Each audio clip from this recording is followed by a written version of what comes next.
भगवते वासुदेवाय। ओम नमो भगवते वासुदेवाय। ओम नमो भगवते वासुदेवाय। श्रीमद् भागवतम चौथा कैंटो 8वां अध्याय और 61वां श्लोक। नारद मुनि और ध्रुव के बारे में हम चर्चा कर रहे हैं। और ध्रुव महाराज को नारद मुनि ने बड़ा अच्छे से बताया कि किस प्रकार से आपको विग्रह की पूजा करनी है, ये सब करना है। और अंत में बताया कि इस प्रकार जो कोई गंभीरता से, निष्ठा से अपने वन वचन शरीर से भगवान की भक्ति करता है, बताई गई विधि विधानों का पालन करता है, तो मग्न रहता है, उसे उसकी इच्छा के अनुसार भगवान वर दे देते हैं। अगेन, अगर हम भगवान को संतुष्ट करते हैं तो भगवान आपकी इच्छाओं को पूरा कर देंगे। डोंट वरी, कर देंगे। सही इच्छा क्या है? जितना हम भक्ति में जाएंगे उसकी नॉलेज होती रहेगी। हाँ, but never mind, still we can go to भगवान फॉर आवर डिज़ायर्स। तो ऐसा ध्रुव महाराज को बताया। ओके। विरक्तश्चैन्द्रियरतो भक्ति योगेन भूयसा तम निरंतर भावेन भजेताद्धा विमुक्तये। यदि कोई मुक्ति के लिए अत्यंत उत्सुक हो तो उसे दिव्य प्रेमा भक्ति की पद्धति का दृढ़ता से पालन करके 24 घंटे समाधि की सर्वोच्च अवस्था में रहना चाहिए और उसे इंद्रिय तृप्ति के समस्त कार्यों से अनिर्वायतः पृथक रहना चाहिए। यदि कोई मुक्ति, अब यहाँ बता रहे हैं कि हमारी डिज़ायर्स क्या हो सकती हैं। हमने पहले भी चर्चा किया था कि किसी रईस आदमी के पास जाके यदि आपने 101 रुपये दे दीजिए, 1001 दे दीजिए, तो बड़ा घाटे का सौदा हो गया। वो दे सकता था ज़्यादा। Krishna can give unlimited what, Lakshmi नहीं, आनंद। पैसे से हमें आनंद चाहिए होता है। ये एक बहुत बड़ा कन्फ्यूज़न हो गया संसार में कि हमें पैसा चाहिए, हमें आनंद चाहिए। हम कहते हैं पता नहीं आप क्या बोल रहे हैं, मुझे नहीं पता, मैं हर चीज़ को पैसे से नाप लेता हूँ। आनंद कुछ कन्फ्यूजिंग वर्ड लग रहा है। आप बोलोगे जप में आनंद लो, नहीं चाहिए भैया। हाँ, पैसे की बात करो, वो थोड़ा कन्फ्यूज़न हो गया है।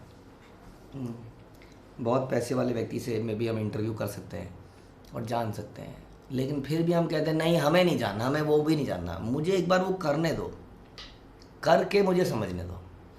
दिस इज कॉल्ड वेरी फूल। जो कि व्यक्ति दूसरों के एक्सपीरियंस से ना सीखे वो पागल व्यक्ति है एक्चुअली। वो इंटेलिजेंट नहीं है। आजकल की जनरेशन वही है।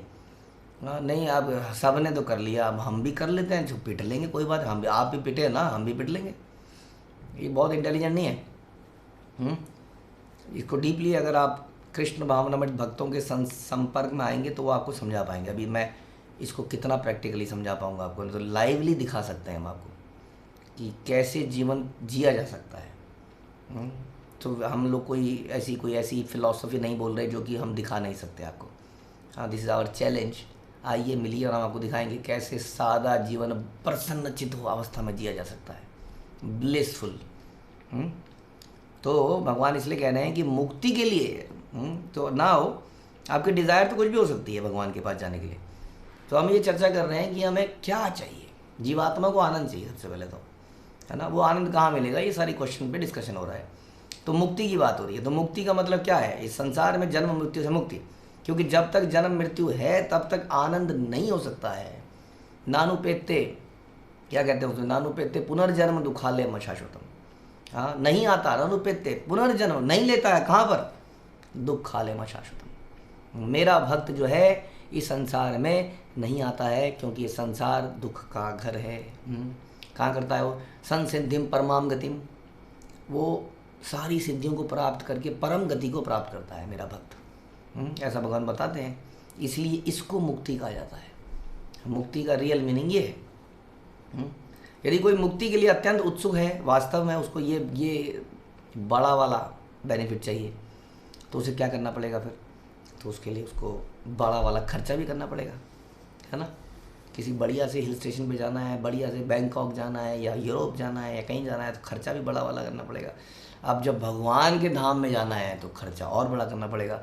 और वो खर्चा क्या है? वो है 24 घंटे समाधि की सर्वोच्च अवस्था में रहना पड़ेगा।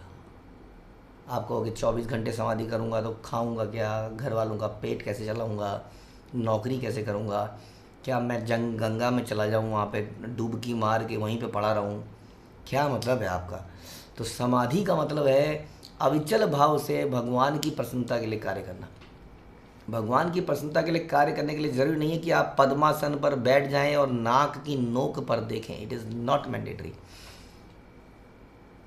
जो भी करें भगवान की प्रसन्नता के लिए करें। ये करने में आपको समय लग सकता है। We have to understand how to, कैसे अपने हर कार्य को भगवान को अर्पित करते हुए चलें। जैसा हम चर्चा करते हैं अक्सर, यद करोसी यद असनासी यद जुहोसी ददासी यद तपस्यसी। तो कैसे अपनी तपस्या, खाना, सोना, ऑफिस, परवरिश बच्चों की, इन सबको कैसे मैं भगवान की प्रसन्नता के लिए करूँ, only and only for the pleasure of Krishna. Krishna जो है पारिवारिक व्यक्ति का जीवन उन्होंने जिया, राम ने भी पारिवारिक जीवन जिया। तो वो ये नहीं कह रहे हैं कि परिवार नहीं हो सकते हैं, हाँ, परिवार को छोड़ के ही काम करना है। इट्स अ डिफरेंट आश्रम फॉर दैट, संन्यास आश्रम, बट देयर इज अ गृहस्थ आश्रम ऑल्सो। तो क्या गृहस्थ आश्रम नहीं कर सकते, उसको अचीव कर सकते हैं। हमें समझना पड़ेगा कि कैसे इसको चलाया जाए कि भगवान की प्रसन्नता। इसको समाधि कह सकते हो आप। हाँ, दैट इज समाधि, इक्वलेंट टू समाधि। अगर उसमें रंच मात्र का भी इंद्रिय तृप्ति नहीं है तो, क्योंकि समाधि का अवस्था मतलब, समाधि समझते हैं ना, अनइंटरप्टेड है वो समाधि। नहीं तो समाधि भंग हो जाती है ना, किसी छन्न छन्न से भंग हो जाती है। तो छन्न छन्न वाली इंद्रिय तृप्ति बीच में नहीं आने दे रहे हम। किसी भी रूप में हो सकती है, स्त्री के रूप में, खाने पीने के रूप में, कपड़ों के रूप में, मान सम्मान के रूप में, वटेवर। हाँ, अगर ये नहीं आ रही है और भगवान की प्रसन्नता के लिए जी रहे हैं तो समाधि का, अब हमारी समाधि की अवस्था में नहीं है, वी नो दैट, बट हम उसका प्रयास कर सकते हैं। यदि 24 घंटे हम ऐसा करेंगे, शिल प्रभुपाद की कृपा से उनके शिष्यों के संरक्षण में रहते हुए हम लोग ऐसा कर पाएंगे। क्योंकि भक्त लोगों के अंदर बड़ी पावर है। हम जब गलत करने लगते हैं, कई बार हमारा मन मचल ही जाता है, हाँ, ख़ास तौर पे अगर हम भक्तों के संग में ना हो तो। ऐसे में भक्तों के संग में रहने का फ़ायदा है, वहाँ हम अपने आप ही पता नहीं कैसे दिमाग बिल्कुल सटीक बना रहता है। भक्तों के संग में जादू है, वहाँ 24 घंटे समाधि में रहना पॉसिबल है। अदरवाइज़ ये पॉसिबल नहीं है, क्योंकि हमारे अंदर अभी इतनी प्योरिटी नहीं है और हमारा मन इधर उधर कुछ देख के भटक जाता है कि नहीं। तो इसलिए इंद्रिय तृप्ति के समस्त कार्यों से अनिर्वायतः पृथक रहना चाहिए, तो वो समाधि में लग सकता है। हाँ, इस प्रकार से ध्रुव महाराज को उपदेश दिया जा रहा है कि तुम्हें इस समाधि में लगना है। अगर वास्तव में तुम्हें ये सब कुछ तुम कर, देखो धीरे धीरे उसको टॉनिक पिला रहे हैं। हाँ, क्योंकि उस शुरू में तो उसने समझने से मना कर दिया, अब उसको रास्ता बता दिया कि तुम्हारी सारी इच्छा पूरी हो जाएंगी। अब साथ में मुक्ति का रास्ता बता रहे हैं, है ना। This is the smartness of Narad मुनि। बड़ी स्मार्टली उन्होंने रास्ता बताया कि तुम्हारी इच्छा पूरी हो जाएगी, तुम अपने पितामह से बड़ा राज्य चाहते हो जाएगी। लेकिन अब मुक्ति का रास्ता भी सुनो। मुक्ति के रास्ते में इंद्रिय तृप्ति नहीं है। पिताजी से बड़ा राज्य का करोगे क्या, इंद्रिय तृप्ति करोगे? That is not good. उससे दोबारा से बर्थ लेना पड़ सकता है। इसलिए अपने आप को प्योर करो। ये हल्के से ये वाला उपदेश भी डाल दिया उसके कान में। आगे बोल रहे हैं, इति युक्तः तमा परिक्रम्य प्रणम्य चा नृपाभ्रक ययो मधुवनम पुण्यम हरै चरणाचर्चितम्। जब राजपुत्र ध्रुव महाराज को नारद मुनि इस प्रकार उपदेश दे रहे थे तो उन्होंने अपने गुरु नारद मुनि की प्रदक्षिणा करी और उन्हें सादर नमस्कार। देखिए, छोटा सा बालक है लेकिन उसके अंदर संस्कार हैं और जानता है गुरु की महत्व, और गुरु की प्रदक्षिणा कर रहे हैं। गुरु को प्रदक्षिणा उस चीज़ की करते हैं which is very important for us in our life, centre of our life.